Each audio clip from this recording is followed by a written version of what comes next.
Good morning વિદ્યાર્થી મિત્રો. The modern high school Wankaner રસાયણ વિજ્ઞાનના લેક્ચરમાં તમારું સ્વાગત કરે છે.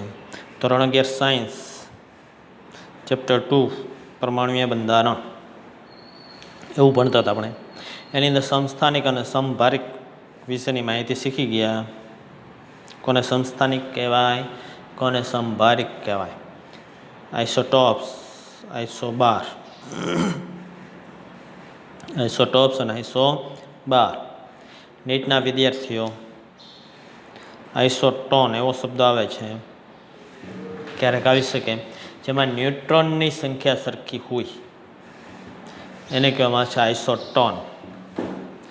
આઇસોટોપ્સ પરમાણુ ક્રમાંક સરખા, પરમાણુ ભાર જુદા. પરમાણુ ક્રમાંક સરખા, પરમાણુ ભાર જુદા, તેને કહેવામાં આવ્યા આઇસોટોપ્સ, જેને સમસ્થાનિક અંગ્રેજીમાં કહેવામાં આવશે. સમભારિક અથવા આઇસોબાર પરમાણુ દળ સરખા હોય, પરમાણુય દળ સમાન, પરમાણુ ક્રમાંક જુદા જુદા, તેને કહેવામાં આઇસોબાર. કોયડા 2.2 છે તમારે ગણવાનો છે, પણ ત્યાર પહેલાં ગઈકાલે કીધું તે મુજબ 1 થી 20 સુધીના પરમાણુ ક્રમાંક ધરાવતા તત્વો, તેની સંજ્ઞા, પરમાણુ ક્રમાંક 1 થી 10 સુધી તમે તૈયાર કરી નાખ્યા છે. આગળ 11 થી 20 એના માટેનું કોષ્ટક આપણા ચેપ્ટરમાં પાછળ આપેલું છે. આ બીજા ચેપ્ટરમાં સંજ્ઞા, પરમાણુ ક્રમાંક 1 થી 20 સુધી એમાંથી તૈયાર કરવાના છે. સંજ્ઞા આપેલી છે, એમાં સંજ્ઞા ઉપરથી નામ ન આવડે પાછળ જોઈ લેવાનું. પુસ્તકમાં છેલ્લે કોષ્ટક આપેલા છે ને તેમાં. હવે આગળ બ્રોહરનો પરમાણુ નમૂનો, ત્યાર પહેલાં થોમ્સનનો પરમાણુ નમૂનો અને રુથરફોર્ડનો પરમાણુ નમૂનો એ આપણે ભણવા નથી સિલેબસમાં. એના વિશેની થોડીક માહિતી આગળ શીખી ગયા છો. રુથરફોર્ડનો પરમાણુ નમૂનો અમુક મર્યાદા ધરાવતો હતો, તો એ નમૂનાની મર્યાદા દૂર કરવા માટે છે બ્રોહરનો પરમાણુ નમૂનો આવેલો છે. ની બ્રોહરના પરમાણુ નમૂના ઉપરથી આધુનિક ક્વોન્ટમ યાંત્રિકી નમૂનો આવેલો છે. આધુનિક રીતે તમે જોવો છો, પ્રોટોન, ન્યુટ્રોન કેન્દ્રની અંદર હોય, કેન્દ્રની આજુબાજુ ઇલેક્ટ્રોન ચોક્કસ કક્ષાની અંદર રહેલા હોય, તો ઇલેક્ટ્રોનની કક્ષા અને એની ગોઠવણી કેવી રીતના થયેલી હોય, તો એ દરેક માહિતી છે આધુનિક ક્વોન્ટમ યાંત્રિકી નમૂનાની અંદર આવે છે. હવે એ ક્વોન્ટમ યાંત્રિકી નમૂનો આપણે શીખવાનો નથી અત્યારે. એમાં ઇલેક્ટ્રોનની ગોઠવણી એક શીખવાની છે, ઇલેક્ટ્રોનની ગોઠવણી, જે ભવિષ્યમાં તમારે આવશે. બાકીના ક્વોન્ટમ યાંત્રિકી નમૂના વિશેની માહિતી, જેને ક્વોન્ટમ મિકેનિક્સની અંદર ભણવાનું થાય ફિઝિક્સમાં, પણ અત્યારે એના વિશેની થોડીક માહિતી આવે છે. હવે ક્વોન્ટમ યાંત્રિકી નમૂનો અને બ્રોહરનો પરમાણુ નમૂનો શીખવા માટે અમુક બાબત છે એ ધ્યાનમાં લેવી પડે છે, અમુક બાબત છે એ શીખવી પડે છે. તો એ અત્યારે આપણને આપેલો છે.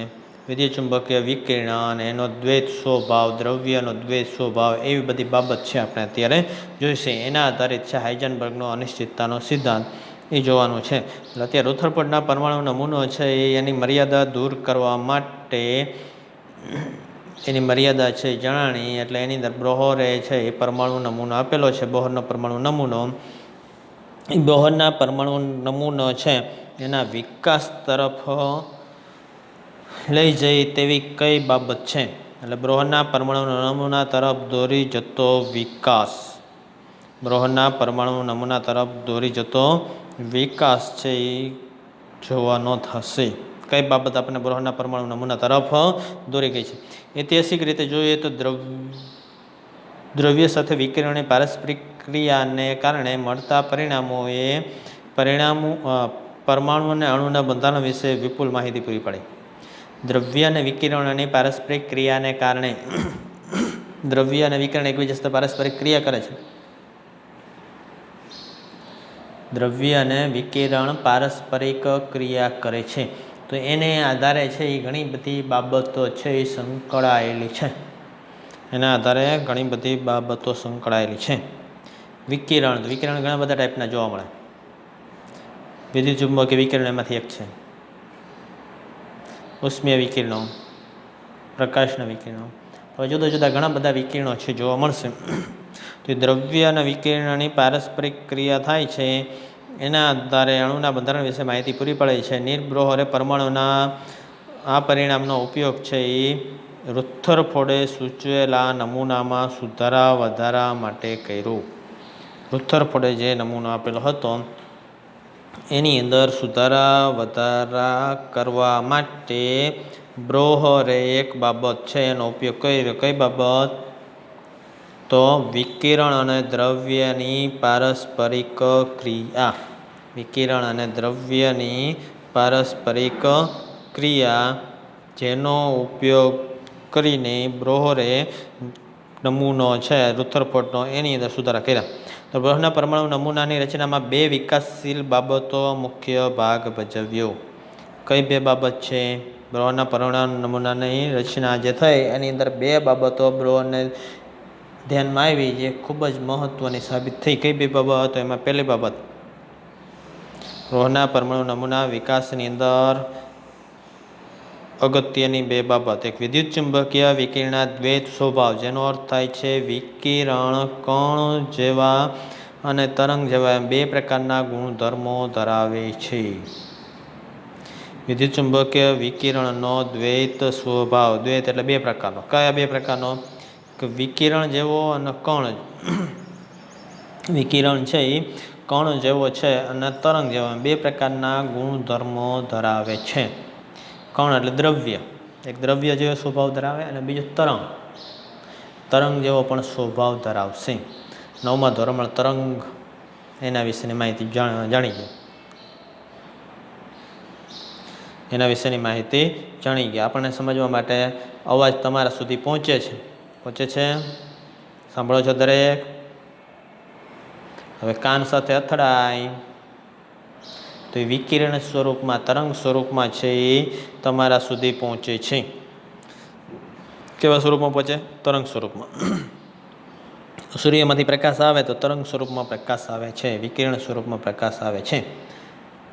ધૂળની ડમરી ઉડે તો ધૂળના કણો તમારા મોઢા સાથે ચોંટી જાય તો દ્રવ્ય છે, ખૂબ જ નાના છે, પણ એ દ્રવ્ય સ્વરૂપમાં છે એ આવે છે. બરાબર છે? પવન આવે એટલે તમારા વાળ છે ઊંચા નીચા થાય તો પવન એક પ્રકારનું દ્રવ્ય, ભલે એ ખૂબ જ નાના કણો છે, દેખી શકાતા નથી, વાયુ સ્વરૂપનું દ્રવ્ય છે. જુદા જુદા વાતાવરણના વાયુઓ છે એની ગતિ છે એ ફેરફાર થાય છે.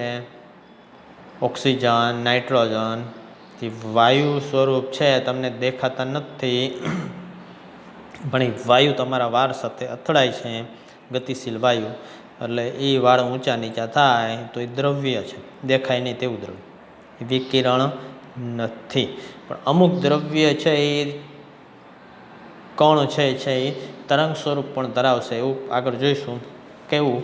એ આગળ આવશે. એટલે અમુક કણ છે એ તરંગ સ્વરૂપ ધરાવે છે, એવી રીતના વિકિરણ છે એ કણ સ્વરૂપ પણ ધરાવે છે. વિકિરણ છે એ કણ સ્વરૂપે જોવા મળે છે અને તરંગ સ્વરૂપે પણ જોવા મળે છે. આમ 2 પ્રકારના ગુણધર્મો ધરાવે છે. કેટલા પ્રકારના? 2 પ્રકારના. આ બાબત છે એ બ્રોહરે ધ્યાનમાં લીધી. બીજી બાબત, પરમાણ્વીય વર્ણપટ. પરમાણ્વીય વર્ણપટ, સ્પેક્ટ્રમ. સ્પેક્ટ્રમ અથવા વર્ણપટ. વર્ણપટનું ઉદાહરણ તમે જોયું હોય, સ્પેક્ટ્રમનું ઉદાહરણ. જુદા જુદા ઘણા બધા વર્ણપટ અત્યારે ઉપયોગમાં લેવામાં આવે. દાખલા તરીકે ચિકિત્સા નિદાન પદ્ધતિની અંદર હૃદય રોગનો હુમલો થયો છે અથવા તો બીપીમાં વધઘટ થઈ છે, માપવા માટે કંઈક લેવામાં આવે વર્ણપટ. શું લેવામાં આવશે? વર્ણપટ. કાર્ડિયોગ્રામ કાઢ્યું, સાંભળ્યું ક્યારેય? કાર્ડિયોગ્રામ ગુજરાતીમાં થશે હૃદય માટેનો આવો વર્ણપટ. તો આ વર્ણપટ સ્પેક્ટ્રમ અંગ્રેજીમાં કહેવામાં આવે છે.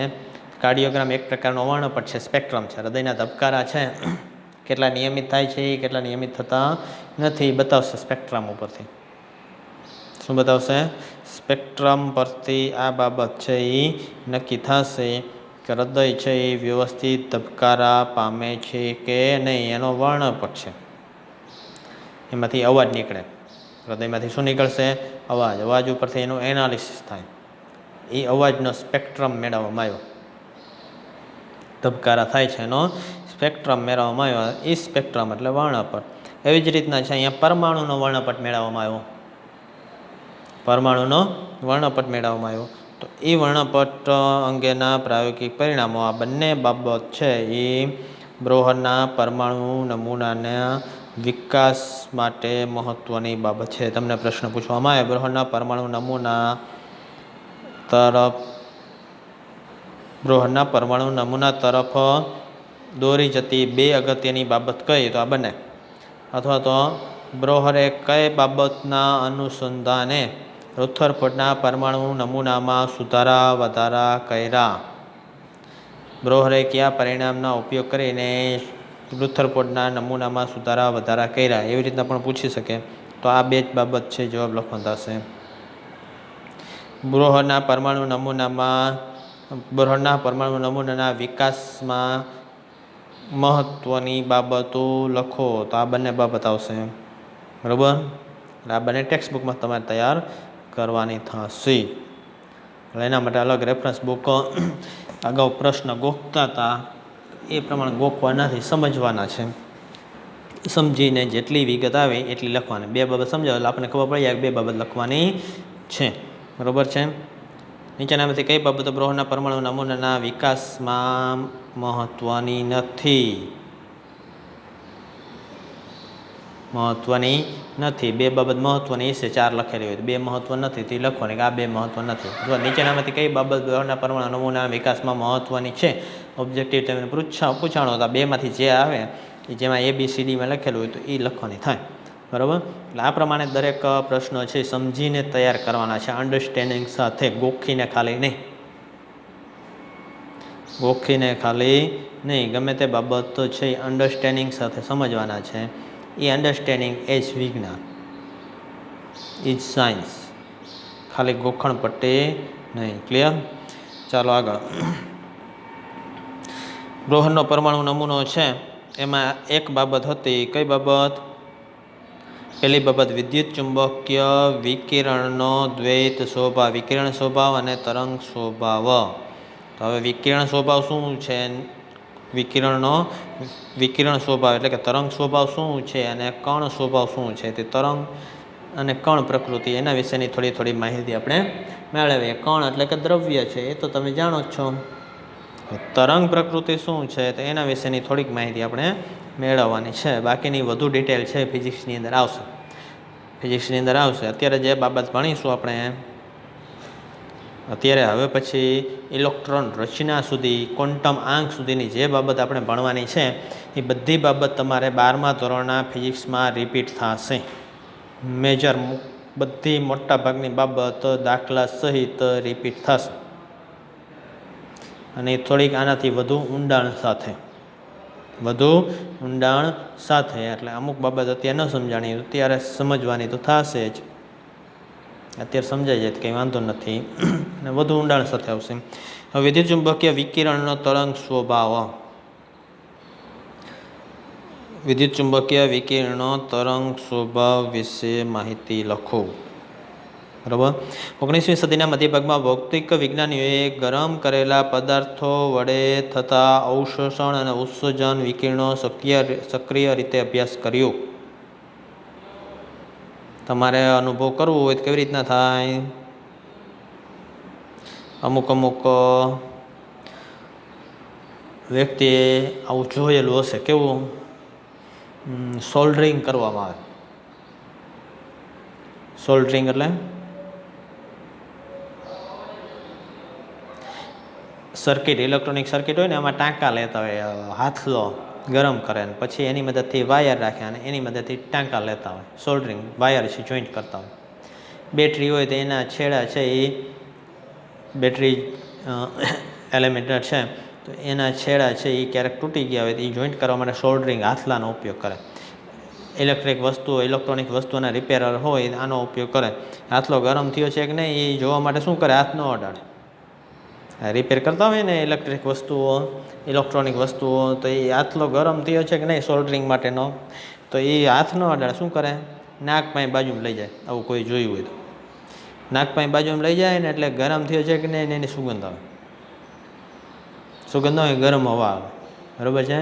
એ વિકિરણ છે. હાથ અડાડો તો ટચ થયો, દ્રવ્ય છે, પણ દૂરથી ખબર પડી જાય કે હા ગરમ છે કે નહીં, દૂરથી ખબર પડી જાય તો એ ઉષ્મા ઉર્જા છે ને એ વિકિરણ સ્વરૂપે આજુબાજુમાં પ્રસરે છે, વિકિરણ સ્વરૂપે આજુબાજુમાં પ્રસરે છે. શિયાળામાં તાપતા હોય તો આગની અંદર હાથ નાખવાની જરૂર છે નહીં, હાથ છે આગળ રાખો ને તોય તમે ગરમ થઈ જાઓ. કેમ? આગ છે એની અંદર હાથ નાખવાની જરૂર નથી, અથવા તો લાકડું સળગતું એને હાથમાં અડાડવાની જરૂર નથી ગરમ થવા માટે. તમને ગરમ થવા માટે લાકડું હાથમાં અડાડવાની જરૂર છે નહીં, કેમ કે એમાંથી જે ઉષ્મા ઉર્જા ઉત્પન્ન થાય છે એ વિકિરણ સ્વરૂપે આગળ વધે છે, જે તમારા હાથને સ્પર્શે ને એ ઉર્જા તમે મેળવો છો, તો એ ઉર્જા છે એ વિકિરણ છે. તો એ વિકિરણ છે, એ વિકિરણ, આવા વિકિરણ ઘણા બધા જોવા મળે છે. તરંગ સ્વરૂપ છે એ ધરાવે છે, તરંગ સ્વભાવ છે એ ધરાવે છે, કે તરંગ પ્રકૃતિ ધરાવે છે. તો એવું કેના પરથી નક્કી થયું? તો 19મી સદીના ભૌતિક વિજ્ઞાનીઓ ગરમ કરેલા પદાર્થો વડે થતા અવશોષણ અને ઉત્સર્જન, વસ્તુ ગરમ કરવામાં આવશે એટલે ઉષ્મા ઉર્જાનું શોષણ કરશે અને એમાંથી ઉષ્મા ઉર્જા ઉત્સર્જિત કરશે, બંને થાય. અવશોષણ અને ઉત્સર્જન વિકિરણોની સક્રિય રીતે અભ્યાસ કર્યો અને એ શોધવાનો પ્રયત્ન કર્યો કે ઉષ્મીય વિકિરણો શેના બનેલા હોય છે. હવે આવા ઉષ્મીય વિકિરણો શેના બનેલા હોય તો એ શોધવાનો વૈજ્ઞાનિકોએ પ્રયત્ન કર્યો, દેખાતા નથી. હાથ ગરમ થાય તેમ છતાં, આગથી દૂર રાખો તેમ છતાં હાથ ગરમ થાય, આગને અડાડતા નથી. તો એ વિકિરણો છૂટા પડીને તમારા હાથમાં આવે છે તો શા માટે ગરમ થશે? તો એ વિકિરણો છે એ શેના બનેલા છે એવું નક્કી કર્યું 19મી સદીના. હવે એ ખૂબ જ જાણીતી હકીકત બની ગયેલી છે કે ઉષ્મીય વિકિરણ જુદી જુદી આવૃત્તિ અને તરંગ લંબાઈના વિદ્યુત ચુંબકીય તરંગો છે. એ પાછળથી જાણવા મળ્યું કે આ બધી છે એ જુદી જુદી આવૃત્તિ અને તરંગ લંબાઈ ધરાવે એવા વિદ્યુત ચુંબકીય વિકિરણો છે. આવા વિદ્યુત ચુંબકીય વિકિરણો ઘણા બધા જોવા મળે, વિદ્યુત ચુંબકીય વિકિરણો ઘણા બધા જોવા મળે. આગળ છે એ ઇલેક્ટ્રિક બેલનો અભ્યાસ તમને આવી ગયો છે. સ્વિચ પાડવામાં આવે, મેગ્નેટ હોય, મેગ્નેટમાંથી વિકિરણ ઉત્પન્ન થાય એટલે બેલ આગી ભાગે, તો એ વિદ્યુત ચુંબકીય વિકિરણ છે.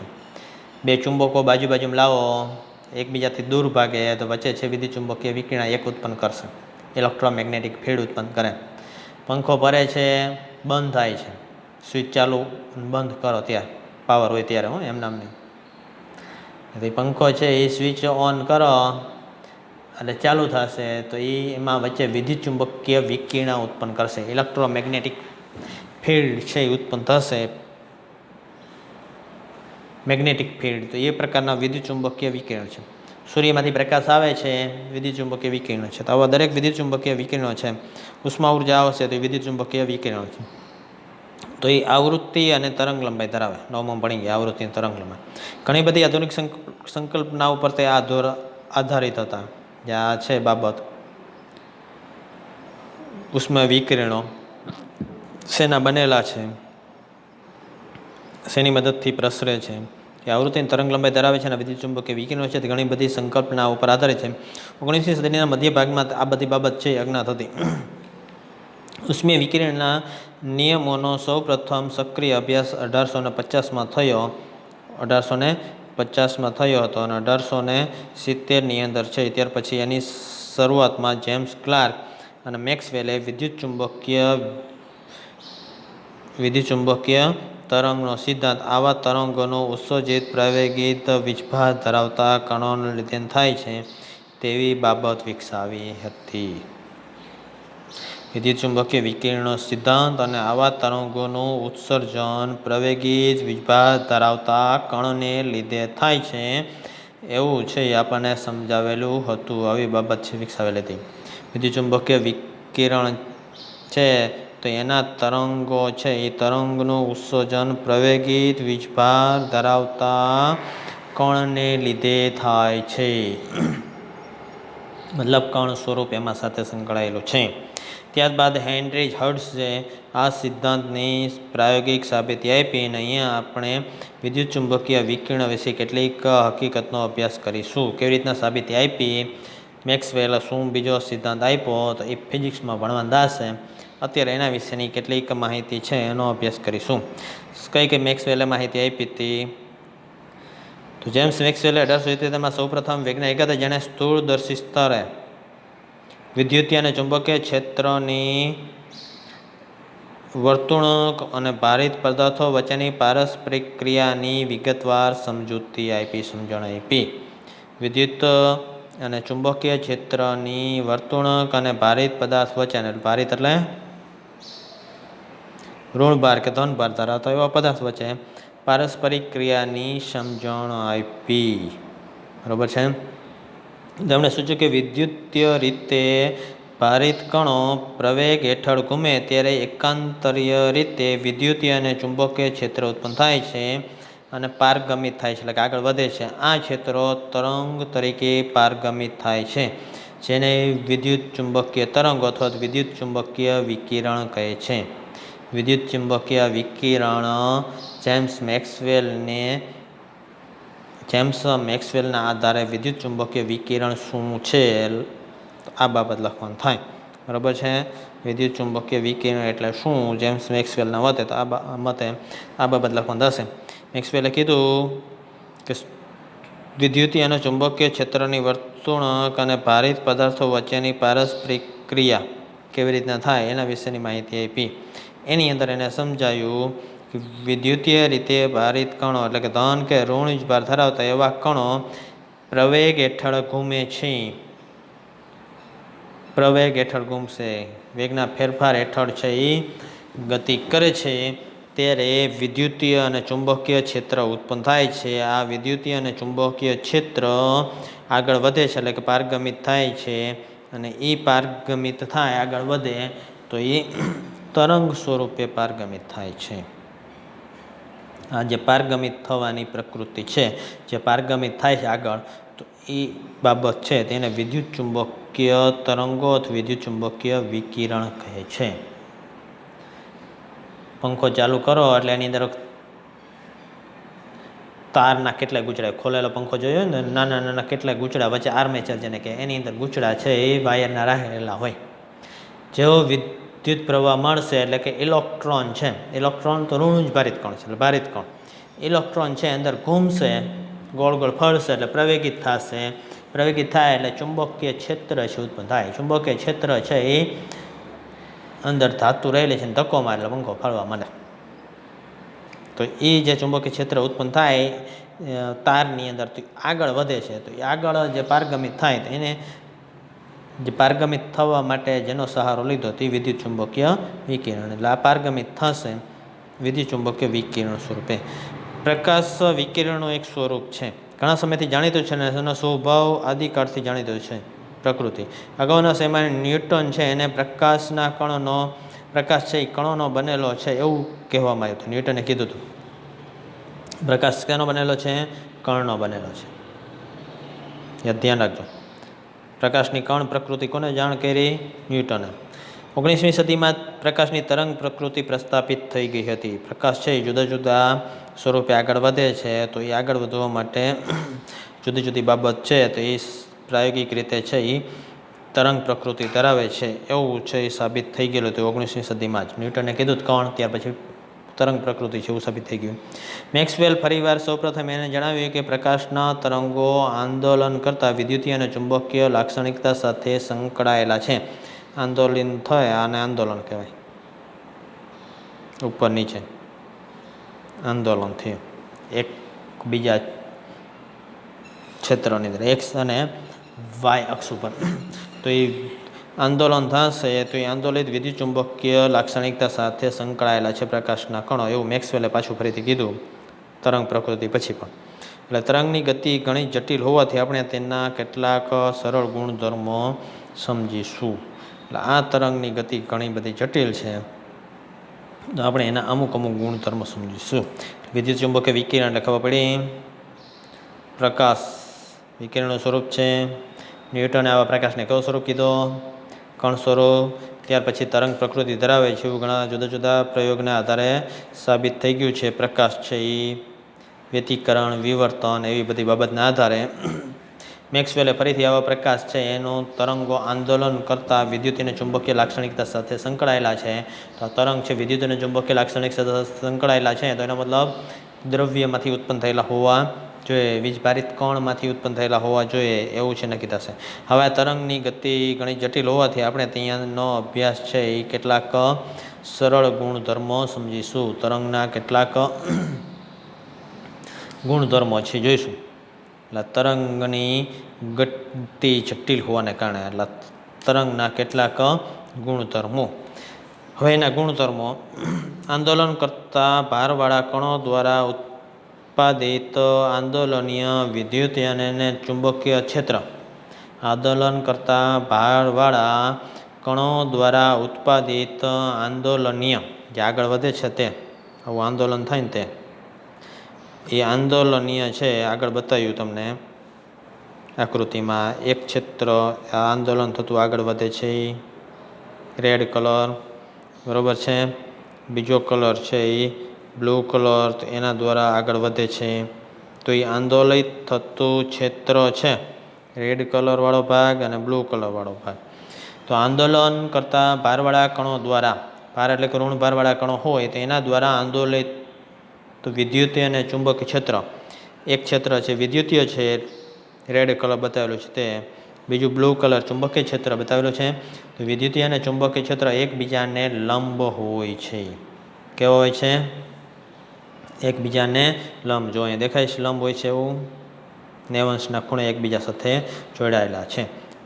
ન ખબર પડે તો અહીંયા વાય અક્ષ અને ઝેડ અક્ષ એકબીજા સાથે કેટલા અંશના ખૂણે હોય? 90 અંશના ખૂણે હોય છે. એટલે એ વિદ્યુતીય અને ચુંબકીય ક્ષેત્ર એકબીજાને લંબ હોય છે અને તરંગના સંચરણની દિશાને પણ હોય લંબ હોય છે. આગળ વધે છે, જે બાજુ આગળ વધે છે, કઈ બાજુ? તો એક્સ અક્ષ ઉપર આગળ વધે છે, તો એ પણ આને લંબ છે. જે આંદોલન થાય છે વિદ્યુતીય ક્ષેત્રનો, અહીં અત્યારે બતાવેલું છે, એ ઝેડ અક્ષ ઉપર થાય છે. એક્સ અક્ષને આગળ વધે એટલે એકબીજા પણ એકબીજાને લંબ. એક્સ અક્ષ અને ઝેડ અક્ષ લંબ થાય. ચુંબકીય ક્ષેત્ર, તો ચુંબકીય ક્ષેત્ર વાય અક્ષ ઉપર છે એ રહેલું છે. વાય અક્ષ ઉપર રહેલું છે, વાય અક્ષને અનુરૂપ છે. એ આગળ વધે છે એક્સ અક્ષ ઉપર, તો એ પણ એકબીજાને લંબ છે લંબ, જે દિશામાં આગળ વધે છે. એટલે વિદ્યુતીય અને ચુંબકીય ક્ષેત્ર એકબીજા સાથે લંબ હશે અને જે આગળ વધે છે એના સાથે પણ લંબ હશે. ફરીથી, આંદોલન કરતા ભારવાળા કણો દ્વારા ઉત્પાદિત આંદોલનીય અને વિદ્યુતીય ચુંબકીય ક્ષેત્ર એકબીજાને લંબ હોય છે અને તરંગના સંચરણ એટલે કે આગળ વધવાની દિશાને પણ લંબ હોય છે. આ વિદ્યુત ચુંબકીય તરંગનું સરળ ચિત્ર આકૃતિ જે હમણાં બતાવી એની અંદર બતાવેલું છે. તરંગના આપણે કેટલાક ગુણધર્મ સમજીએ છીએ. એમાંથી પહેલો ગુણધર્મ, તરંગનો પહેલો ગુણધર્મ જોઈએ.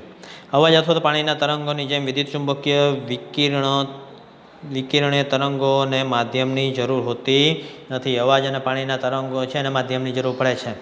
હવાના માધ્યમમાં અવાજ આગળ વધે અથવા તો પાણીના માધ્યમની અંદર અવાજ આગળ વધશે. પાણીના તરંગો હશે તો પાણીની અંદર આગળ વધશે. પથ્થર નાખવામાં આવે તરંગ આગળ વધે. તો વિદ્યુત ચુંબકીય વિકિરણ છે એને આવા માધ્યમની જરૂર હોતી નથી. શૂન્યાવકાશમાં પણ તે ગતિ કરી શકે છે.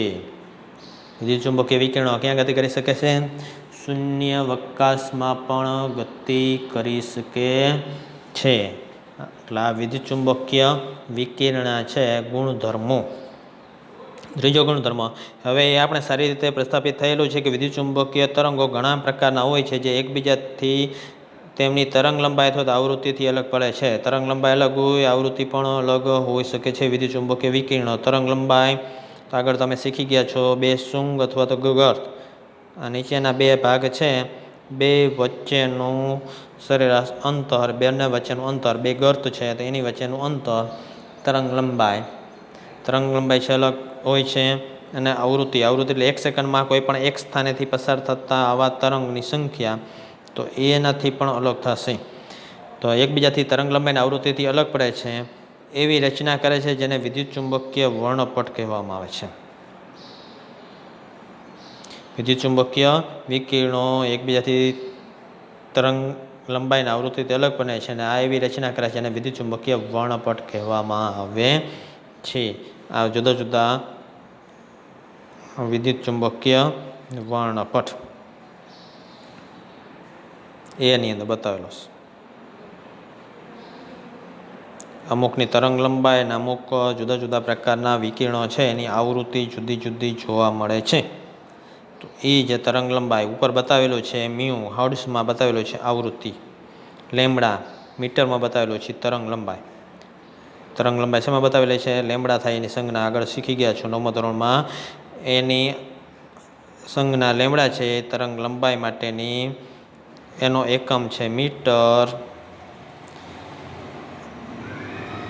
આવૃત્તિ એની સંજ્ઞા મ્યુ, એનો એકમ છે હર્ટ્ઝ. હેનરી હર્ટ્ઝ વૈજ્ઞાનિકની યાદમાં આપવામાં આવેલો છે. પ્રતિ સેકન્ડ એવું પણ હર્ટ્ઝ એટલે થશે પ્રતિ સેકન્ડ, સેકન્ડ ઇનવર્સ, તો એ થશે હર્ટ્ઝ. બરાબર છે. જુદા જુદા વિકિરણો છે એ કેટલી આવૃત્તિ ધરાવે, કેટલી તરંગ લંબાઈ ધરાવે, તો જુદા જુદા વિકિરણ માટે આવૃત્તિ અને તરંગ લંબાઈ જુદી જુદી હોય છે. આવી માહિતી છે તો અત્યારે આપણને બતાવેલી છે, જેને કહેવામાં છે વર્ણપટ. ગેમા કિરણો તેનો વિસ્તાર બતાવેલો છે. જુઓ, આવૃત્તિ 10 લગભગ 19 થી 10 જેટલી, તરંગ લંબાઈ લગભગ 10 થી 10 6 કિરણો એક્સરે, 6 કિરણો મતલબ એક્સરે, એની તરંગ લંબાઈ આટલા વિસ્તારની છે, આવૃત્તિ આટલા તરંગ લંબાઈ આટલા વિસ્તારની છે, આવૃત્તિ આ વિસ્તારની છે. યુવી પારજાંબલી, અલ્ટ્રાવાયોલેટ પારજાંબલી કિરણો, સૂર્યમાંથી આપણને ગરમી મળે છે એવા કિરણોની મદદથી મળશે. પાર રક્ત, મનુષ્ય માટે નુકસાનકારક છે એવા કિરણો, ઓઝોન દ્વારા શોષાઈ જાય. માઇક્રોવેવ સૂક્ષ્મ તરંગો, માઇક્રોવેવ ઓવન સાંભળ્યું એવું ક્યાંય? એ માઇક્રોવેવ છે, ગરમીના કિરણો એમાંથી મુક્ત થશે માઇક્રોવેવ ઓવનમાં, ખોરાક રંધાય.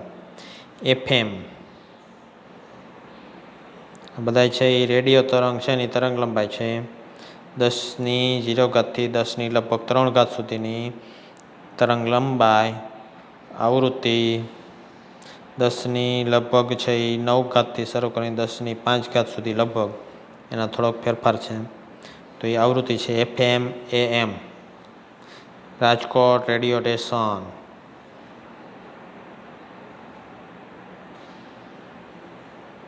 તો એ એમમાં આવે. એફએમ છે એ શોર્ટ છે એટલે એની ક્લિયરિટી વધુ આવે છે. 800 કિલો હર્ટ્ઝ ઉપર રહેલા છે, એટલે 800 કિલો હર્ટ્ઝ મતલબ 800 × 10⁻³ એટલે 8 × 10⁵, 8 × 10⁵, તો એ એમ તરંગો છે. રાજકોટ રેડિયો સ્ટેશન, રેડિયો પડ્યો હોય ને એમાં લખેલા આવે આવૃત્તિ કેટલી છે હર્ટ્ઝમાં, જોજો. ઓલ ઇન્ડિયા રેડિયો આવૃત્તિ હર્ટ્ઝમાં છે 10 આવે. ભુજ રેડિયો સ્ટેશન આવૃત્તિ હર્ટ્ઝમાં છે દર્શાવશે. ત્યાર પછી એફએમ છે તેમાં આવૃત્તિ આવશે અને તરંગ લંબાઈ આવશે. એફએમમાં તમને જે બતાવી તરંગ લંબાઈ 93.3, 93.7, રેડિયો મિર્ચી, બિગ એફએમ, એવા જુદા જુદા છે ને એની તરંગ લંબાઈ બતાવશે. બરાબર છે. ત્યાર પછી દીર્ઘ રેડિયો તરંગ, એના પછીની તરંગ લંબાઈ છે એ વધુ ધરાવશે, આવૃત્તિ છે એ ઓછી ધરાવશે. તરંગ લંબાઈના આવૃત્તિ એકબીજાના વ્યસ્ત છે. આગળ તમે 9મા ધોરણમાં શીખી ગયાનું સૂત્ર હમણાં આગળ આવશે ફરીથી. હવે છે આ કહેવામાં આવે છે વર્ણપટ. આ શું થયું? વર્ણપટ. વિદ્યુતચુંબકીય વર્ણપટ કહેવામાં છે. વર્ણપટના જુદા જુદા ભાગને જુદા જુદા નામથી ઓળખવામાં આવે છે. કેટલાક ઉદાહરણ: રેડિયો આવૃત્તિ ક્ષેત્ર 10⁶ હર્ટ્ઝ, જેનો ઉપયોગ રેડિયો પ્રસારણમાં થાય છે. માઇક્રોવેવ સૂક્ષ્મ તરંગ 10⁻⁰ હર્ટ્ઝનો ઉપયોગ, જેનો ઉપયોગ છે રડાર માટે થાય છે. પારક ઇન્ફ્રારેડ, તો એનો ઉપયોગ કરવામાં છે ગરમી પેદા કરવા માટે. અલ્ટ્રાવાયોલેટ પારજાંબલી, યુવી આ છે એ ગરમી માટે થશે. પારજાંબલી નુકસાનકારક છે, તો એના માટે છે એ પણ ગરમી પેદા કરશે પણ એ નુકસાનકારક છે. અલ્ટ્રાવાયોલેટ યુવી કિરણો, પારજાંબલી કિરણો ઓઝોન દ્વારા રોકાય. 10⁻16 હર્ટ્ઝ છે, સૂર્યના વિકિરણનો એક ઘટક છે. આ બંને છે. ઘણો થોડો ભાગ 10⁻15 જે આપણે સામાન્ય રીતે દ્રશ્યમાન પ્રકાશ તરીકે ઓળખવામાં આવે છે. વચ્ચે જે કલર બતાવેલા છે 10⁻15 આવૃત્તિની અંદર આવેલા છે એ આપણે ઓળખશું દ્રશ્યમાન પ્રકાશ તરીકે. જે આ વર્ણપટનો ખૂબ જ નાનકડો ભાગ રોકે છે. એ નાનકડા ભાગને નીચે મોટો કરીને બતાવેલો છે. દેખાય છે મોટો કરીને? જે છે દ્રશ્યમાન પ્રકાશ, જો નીચે મોટો કરીને બતાવેલો છે. એની તરંગ લંબાઈ આવે છે 400થી 750 નેનોમીટર, 10⁻⁹ શેમાં આવશે? નેનોમીટરની અંદર. જો અહીં નીચે બતાવેલું છે જે આવૃત્તિ છે ને તરંગ લંબાઈ એ બતાવેલું છે. બરાબર છે. એટલે આ પ્રમાણેની તરંગ લંબાઈ ધરાવશે. 400 જાંબલી જેવો, 750 રેડ કલર આવશે. જાની વાલી પીનારા, જાંબલીથી રાતા તરફ જાય એટલે તરંગ લંબાઈ વધશે. તરંગ લંબાઈ શું થશે? વધશે. આવૃત્તિ ઘટશે. એટલે આ દ્રશ્યમાન પ્રકાશનો ખૂબ જ નાનો ભાગ છે એ રોકાયેલો છે. લગભગ છે 10⁻15 હર્ટ્ઝ આવૃત્તિની આજુબાજુ. આ એવો ભાગ છે જેને આપણે આંખો દ્વારા જોઈ શકીએ છીએ અને પારખી શકીએ છીએ. બાકીનાને આંખો દ્વારા આપણે જોઈ શકતા નથી. ગેમા કિરણો, ક્ષ કિરણો, UV, ultraviolet, IR, infrared, microwaves કે રેડિયો તરંગને આપણે જોઈ શકતા નથી. આપણો રેડિયો રિસીવર છે, FM વાગે મોબાઈલમાં કે FM રેડિયોમાં, તો એ તરંગો આવે અને એમાં ઝીલાય તો આપણે જોઈ શકતા નથી. હવે છે પણ દ્રશ્યમાન હોય તો એ જોઈ શકીએ છીએ. થોડોક જ નાનો ભાગ છે અને આપણા આંખો છે એ પારખી શકે છે. આંખો પારખી શકે છે. અમુક પ્રાણીઓ છે એ IR કિરણો પણ જોઈ શકે છે. ઇન્ફ્રારેડ, બિલાડી જેવા ઇન્ફ્રારેડ. દ્રશ્યમાન ન હોય તેવા વિકિરણની પરખ માટે ખાસ સાધનની જરૂર પડે. દ્રશ્યમાન સિવાય એટલે કે આ જે આવૃત્તિ તમને બતાવી તરંગ લંબાઈ 400થી 750 એમની આવૃત્તિ આ તરંગ લંબાઈ છે એટલા નેનોમીટર. એ સિવાયથી મોટા કે નાના તરંગ લંબાઈવાળા વિકિરણો હશે તો એના માટે ખાસ સાધનનો ઉપયોગ કરવો પડે જેની મદદથી આ પારખી શકાય. બરાબર છે. એટલે આ થયો 3 ગુણધર્મો વિદ્યુતચુંબકીય વિકિરણના. ચોથો ગુણધર્મ, વિદ્યુતચુંબકીય વિકિરણ રજૂ કરવા માટે જુદા જુદા પ્રકારના એકમની જરૂર પડે છે. એટલે આ 4 ગુણધર્મો છે એ વિદ્યુતચુંબકીય વિકિરણના ગુણધર્મો છે. વિદ્યુતચુંબકીય વિકિરણ તરંગ સ્વભાવ, એમાંથી વિદ્યુતચુંબકીય વિકિરણો છે એના ગુણધર્મો લખો તો આ 4 ગુણધર્મો તમારે લખવાના થાય. આ વિકિરણની લાક્ષણિકતા તેમના ગુણધર્મો જેવા કે આવૃત્તિ અને તરંગ લંબાઈ દ્વારા નક્કી થશે. વિકિરણ છે એની લાક્ષણિકતા રજૂ કરવા માટે એના ગુણધર્મો આવૃત્તિ અને તરંગ લંબાઈ દ્વારા રજૂ થશે. એને ઓળખવો હોય જુદા જુદા તો એને આવૃત્તિ અને તરંગ લંબાઈની મદદથી ઓળખી શકાય. આવૃત્તિનો SI એકમ છે હર્ટ્ઝ. આવૃત્તિનો SI એકમ છે હર્ટ્ઝ, અથવા તો એને કહેવામાં છે સેકન્ડ ઇનવર્સ. બે એક જ થશે. Second inverse hertz. વૈજ્ઞાનિક હેનરી હર્ટ્ઝની નામ ઉપરથી છે આ નામ હર્ટ્ઝ છે આપેલ છે. તેની વ્યાખ્યા આપી શકે 1 સેકન્ડમાં આપેલા બિંદુ પરથી પસાર થતા તરંગની સંખ્યા, તો એને કહેવામાં આવશે આવૃત્તિ. 1 સેકન્ડમાં આપેલા બિંદુ ઉપરથી કેટલા તરંગો પસાર થાય તેને કહેવામાં છે તરંગની સંખ્યા કેટલી પસાર થાય એને કહેવામાં છે આવૃત્તિ. તરંગ લંબાઈમાં આપેલ લંબાઈ માટેનો એકમ જરૂરી બને છે. તરંગ લંબાઈમાં લંબાઈ માટેનો એકમ જરૂરી બને છે. તમે જાણો છો કે લંબાઈનો એકમ મીટર છે. તો વિદ્યુતચુંબકીય વિકિરણના જુદા જુદા પ્રકારના તરંગો ધરાવે છે જે ઘણી બધી નાની તરંગ લંબાઈના હોય છે. તેથી નાના એકમનો ઉપયોગ પણ તેમાં થાય છે. જુદા જુદા પ્રકારના વિદ્યુતચુંબકીય વિકિરણો જે એકબીજાથી તરંગ લંબાઈના આવૃત્તિમાં જુદા પડે છે, જે આપણે નીચે જોયા હતા હમણાં થોડીક વાર પહેલાં, તો એ બધા જુદા જુદા વિદ્યુતચુંબકીય વિકિરણો છે. શૂન્યાવકાશમાં ઘણા બધા પ્રકારના વિદ્યુતચુંબકીય વિકિરણો જેની તરંગ લંબાઈ કે આવૃત્તિને ધ્યાનમાં લીધા વગર સરખી ગતિએ મુસાફરી કરે છે. ઘણા બધા આવા શૂન્યાવકાશમાં તરંગો છે એ એકબીજાની આવૃત્તિક તરંગ લંબાઈને ધ્યાનમાં લીધા વગર સરખી એકબીજાની ગતિ સરખી હોય એ પ્રમાણે ગતિ કરે છે, જેનું મૂલ્ય 3×10⁸ મીટર પ્રતિ સેકન્ડ છે. કેટલી વેગથી ગતિ કરશે? 3×10⁸ મીટર પ્રતિ સેકન્ડના વેગથી આવા વિદ્યુતચુંબકીય વિકિરણો ગતિ કરે છે. ચોક્કસ કિંમત છે 2.997925 એને × 10⁻⁷. 3ની પાછળ 8 મીંડા લગાડો એટલા મીટર પ્રતિ સેકન્ડની ઝડપથી ગતિ કરશે. એટલા મીટર પ્રતિ સેકન્ડની ઝડપથી ગતિ કરશે. આને પ્રકાશની ગતિ પણ કહેવામાં આવે છે, જેને સંજ્ઞા સી દ્વારા ઓળખવામાં આવશે. શૂન્યાવકાશમાં પ્રકાશની ગતિ અથવા વિદ્યુતચુંબકીય વિકિરણોની ગતિ કેટલી થાય? પ્રકાશ છે વિદ્યુતચુંબકીય વિકિરણ સ્વરૂપે પ્રસરે છે, એટલે એ શૂન્યાવકાશમાં કેટલી ગતિ કરશે? તો પ્રકાશની ગતિ 3 × 10⁸ મીટર પ્રતિ સેકન્ડ, જેને સંજ્ઞા શું આપવામાં આવી? સી. યાદ રાખજો.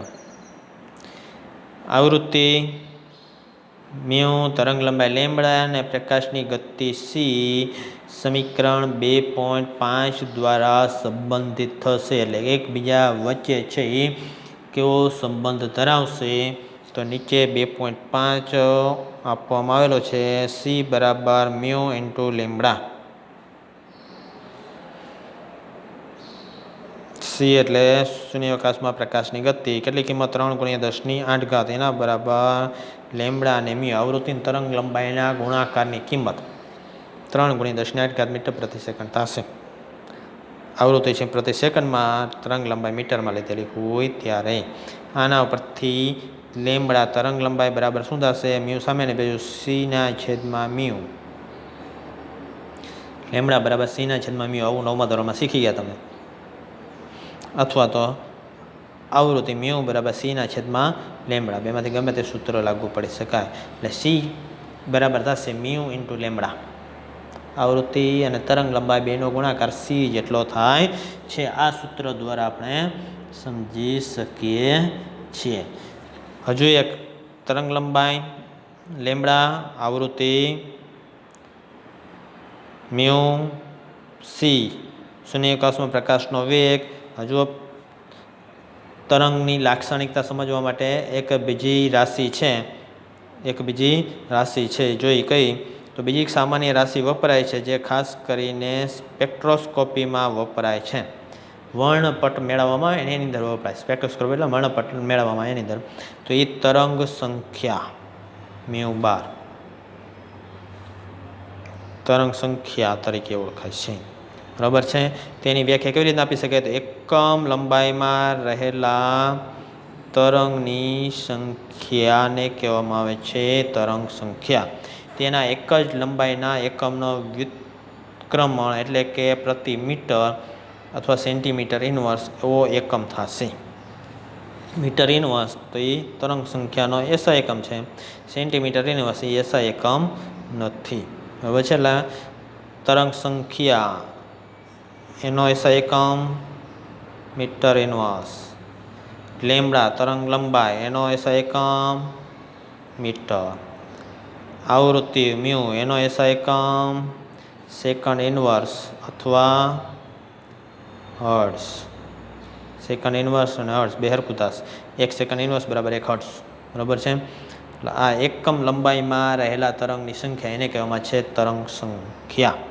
1 સેકન્ડમાં કોઈ એક બિંદુ પાસેથી પસાર થતા તરંગની સંખ્યા એને કહેવામાં છે આવૃત્તિ. ત્યાર પછી તરંગ લંબાઈ, બે ક્રમિક અથવા ગર્તની વચ્ચેનું અંતર જેને કે ઓળખવામાં આવે છે તરંગ લંબાઈ. બરાબર છે. તો આ થયા તરંગ લંબાઈ, આવૃત્તિ, તરંગ સંખ્યા એવા જુદા જુદા રાશિઓ, 3 રાશિઓ છે આ વિકિરણને દર્શાવવા માટે વપરાય છે. બરાબર છે. તરંગ લંબાઈ, આવૃત્તિ, તરંગ સંખ્યા એની વ્યાખ્યા આપો તો તમને વ્યાખ્યા આ લેક્ચર પછી આવડતી હોવી જોઈએ. તરંગ લંબાઈ અને આવૃત્તિ વચ્ચેનો સંબંધ દર્શાવતું સૂત્ર બોક્સમાં પૂરી નાખજો ટેક્સ્ટબુકમાં. સી બરાબર મ્યુ ઇન્ટુ લેમ્બડા. ત્યાર પછી તરંગના કે વિદ્યુતચુંબકીય વિકિરણના ગુણધર્મો લખો. તો 4 ગુણધર્મો તમને આપવામાં આવ્યા. એ 4 ગુણધર્મો તમને આવડતા હોવા જોઈએ. બરાબર છે. 4 નંબરનો જે ગુણધર્મો પૂરો થાય છે ત્યાં સુધીના 4 ગુણધર્મો લખવાના થાય. એટલે 4 ગુણધર્મો આ બાબત છે આપણે શીખી ગયા. ત્યાર પહેલાં બ્રોહરના નમૂનાના તરફ દોરી જતી વિકાસશીલ બાબતો, તો 2 બાબત હતી એ પણ આપણે શીખી ગયા. નેક્સ્ટ હવે વિદ્યુતચુંબકીય વિકિરણ જે છે એના વિશે આગળ શીખીશું. વિદ્યુતચુંબકીય વિકિરણનો કોણ સ્વભાવ એના વિશેની માહિતી આપણે મેળવીશું. Thank you very much.